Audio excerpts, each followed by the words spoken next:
श्री स्वामी समर्थ. नमस्कार, मी मंगल तुम्हा सर्वांचं नवीन एका व्हिडिओमध्ये अगदी मनापासून खूप खूप स्वागत करते.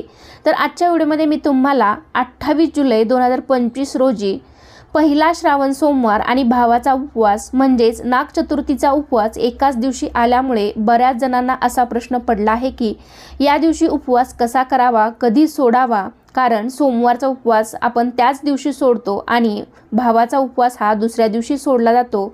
दोन्ही उपवास एकाच दिवशी आल्यामुळे उपवास कधी सोडावा असा प्रश्न बऱ्याच जणींना पडलेला आहे. तसेच या दिवशी शिवपूजन, वारुळाची पूजा, शिवामूठ कोणती, किती वेळा व्हावी, कशी व्हावी, कधी व्हावी, तसेच पूजा, मंत्र, उपवास अशी संपूर्ण माहिती मी तुम्हाला आजच्या व्हिडिओमध्ये देणार आहे. त्यासाठी हा व्हिडिओ शेवटपर्यंत पहा. पण त्याआधी तुम्ही आपल्या चॅनलवरती नवीन असाल, आपले व्हिडिओ पहिल्यांदाच पाहत असाल तर चॅनलला नक्की सबस्क्राईब करा. लगेचच आजच्या व्हिडिओला सुरुवात करूयात. सोमवार हा भगवान शंकरांचा आवडता वार आहे. 28 जुलै 2025 या दिवशी आलेला आहे श्रावणातील पहिला सोमवार आणि याच दिवशी योगायोगाने आलेला आहे भावाचा उपवास म्हणजेच नाग चतुर्थीचा उपवास. त्यामुळे या दिवसाचे महत्त्व आणखीनच वाढलेलं आहे. तर या दिवशी आपल्याला भगवान शिवाबरोबरच नागोबाची, वारुळाची देखील पूजा करायची आहे. श्रावणातल्या प्रत्येक सोमवारी महादेवाला प्रिय असलेले धान्य शिवलिंगावरती अर्पण केलं जातं. यालाच आपण शिवामूठ असे म्हणतो. प्रत्येक सोमवारी महादेवावर वाहिल्या जाणाऱ्या शिवामुठीचेही महत्त्व खूप वेगळे आहे.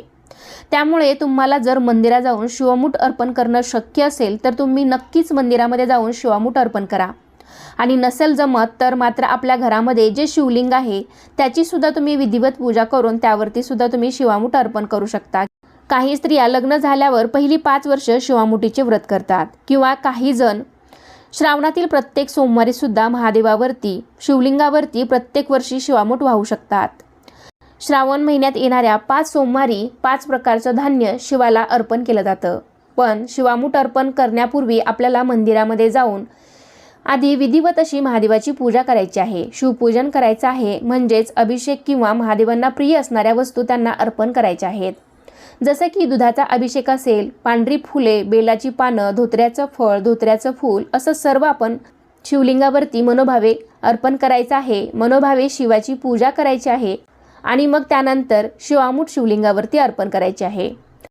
आणि तुम्ही जर घरीच शिवामूठ वाहणार असाल तर या दिवशी सकाळी लवकर उठावे, स्वच्छ अंघोळ करावी. आंघोळ करताना आंघोळीच्या पाण्यामध्ये गंगाजल मिसळायचं आहे. त्याचबरोबर पूर्ण घरामध्ये सुद्धा तुम्ही गंगाजल या दिवशी शिंपडायचं आहे किंवा गोमूत्र शिंपडायचं आहे. तुम्हाला जर शक्य असेल तर या दिवशी पांढरे वस्त्र परिधान करून मग तुम्ही तुमच्या दररोजच्या देवाची पूजा करायची आहे. लक्षात ठेवा, या दिवशी नागोबाचा उपवास पण आहे. तर रोजच्या देवपूजेबरोबरच आपल्याला बाहेर जाऊन किंवा घरीच नागोबाचा कागद आणून पूजा करायची आहे. नागोबाला दूध, लाह्या, दुर्वा, आगाडा वाहून नागोबाची सुद्धा या दिवशी पूजा करायची आहे. नागोबाची पूजा घरीच कशी करायची याचा व्हिडिओ तुम्हाला पाहायचा असेल तर सविस्तर व्हिडिओ आपल्या चॅनलवरती आहे, तर तुम्ही पाहू शकता. शिवपूजन सकाळीच करायचं आहे आणि नागोबाची पूजासुद्धा सकाळीच करायची आहे. रोजची पूजा झाल्याबरोबर एका तामणामध्ये शिवलिंग ठेवून आपल्याला या दिवशी महादेवाची विधिवत पूजा करायची आहे. शिवलिंगावरती स्वच्छ पाण्याचा, गंगाजलाचा, त्यानंतर कच्च्या दुधाचा अभिषेक करायचा आहे. त्यानंतर शिवलिंग एका ताटामध्ये ठेवून त्यावरती चंदन, भस्म, जे काही महादेवाला प्रिय वस्तू आहेत किंवा ज्या तुमच्याकडे उपलब्ध आहेत त्या सर्व अर्पण करून आपण महादेवाची विधिवत पूजा करायची आहे. शेवटी भक्ती आणि श्रद्धा महत्त्वाची आहे. मात्र कधीही शिवलिंगाची पूजा करत असताना किंवा शिवलिंगावरती, शिवपिंडीवरती अभिषेक करत असताना आपल्याला शांत बसून किंवा मौन धरून पूजा करायची नाही. तर तुम्ही मनातल्या मनामध्ये का होईना ओम नमः शिवाय मंत्राचा जप करायचा आहे. अभिषेक करताना किंवा शिवपूजा होईपर्यंत तुम्ही ओम नमः शिवाय किंवा तुम्ही महामृत्युंजय मंत्राचा जप देखील करू शकता. महादेवांना भोळा शंकर म्हटलं जातं कारण आपल्या साध्या पूजेनं सुद्धा ते आपल्यावरती प्रसन्न होतात. संपूर्ण शिवपूजन करून झाल्यावरती आपल्याला शिवलिंगावरती किंवा शिवपिंडीवरती शिवामूठ व्हायची आहे. तर पहिल्या श्रावण सोमवारी तांदूळाची शिवामूठ आहे तर ती आपल्याला शिवपिंडीवरती व्हायची आहे. अगदी मुठभर तांदूळ घेऊन आपल्याला त्यावरती थोडंसं पाणी टाकून ते धान्य ओलं करून मग आपण शिवलिंगावरती शिवामूठ व्हायची आहे. शिवामूठ अर्पण करत असताना त्या धान्यावरती थोडंसं पाणी टाकून ते ओलं करून घ्यावं किंवा उजव्या हाताने शिवामूठ वाहत डाव्या हाताने वरून पाण्याची धार सोडत आपल्याला शिवामूठ शिवलिंगावरती अर्पण करायची आहे. आणि आपल्याला शिवामूठ वाहताना एक मंत्र म्हणायचा आहे. तर तो असा आहे, शिवा शिवा महादेवा, माझी शिवामूठ ईश्वरा देवा, मनातल्या इच्छा पूर्ण करा देवा, असं म्हणत आपण शिवलिंगावरती शिवामूठ अर्पण करायचे आहे। अशा प्रकारे तुम्ही 1 मूठसुद्धा धान्य शिवलिंगावरती अर्पण करू शकता किंवा 3 मुठीसुद्धा तुम्ही शिवलिंगावरती धान्य अर्पण करू शकता।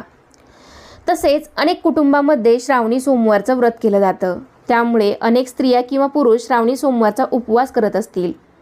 त्यांनी अगदी सकाळपासूनच नेहमीप्रमाणे उपवास करायचा आहे आणि संध्याकाळी देवाला नैवेद्य दाखवून मग उपवास सोडायचा आहे।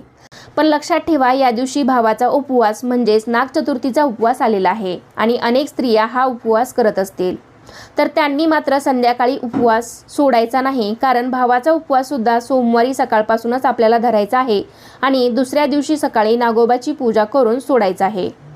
मग अशा वेळी काय करावे?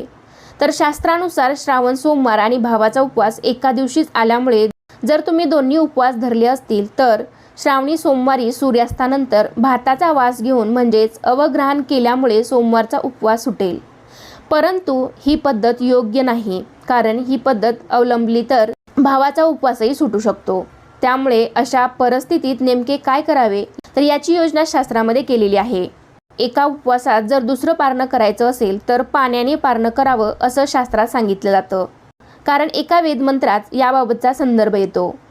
आपोवा अशित अनशितच, कारण पाणी जे असतं तर ते उपवासाला चालतं आणि पारण्यालाही चालतं, म्हणजे उपवास सोडण्यालाही चालतं असा वेदमंत्र असल्यामुळे ज्यांचा श्रावणी सोमवारचा उपवास आहे त्यांनी सायंकाळी पाणी घेऊन उपवास सोडावा। म्हणजे तशी भावना मनात करायची असते, पाणी पिताना मनामध्ये भावना तयार करायची की मी सोमवारचा उपवास सोडतो आहे किंवा सोडते आहे, म्हणजे सोमवारचा उपवास सुटेल आणि तुमचा भावाचा उपवास अहोरात्र कायम सुरू राहील असं आपल्या शास्त्रामध्ये सांगितलं गेलेलं आहे। म्हणजेच ज्यांचा श्रावणी सोमवार आणि भावाचा उपवास आहे त्यांनी दुसऱ्या दिवशी तुमची नागोबाची पूजा करून, वारुळाची पूजा करून मग तुम्ही हा उपवास दुसऱ्या दिवशी सोडू शकता। आणि ज्यांचा भावाचा उपवास नाही त्यांनी मात्र नेहमीप्रमाणे संध्याकाळी सात्विक जेवण बनवून देवाला नैवेद्य दाखवून मग तुम्ही हा उपवास रात्री सोडला तरीही चालेल।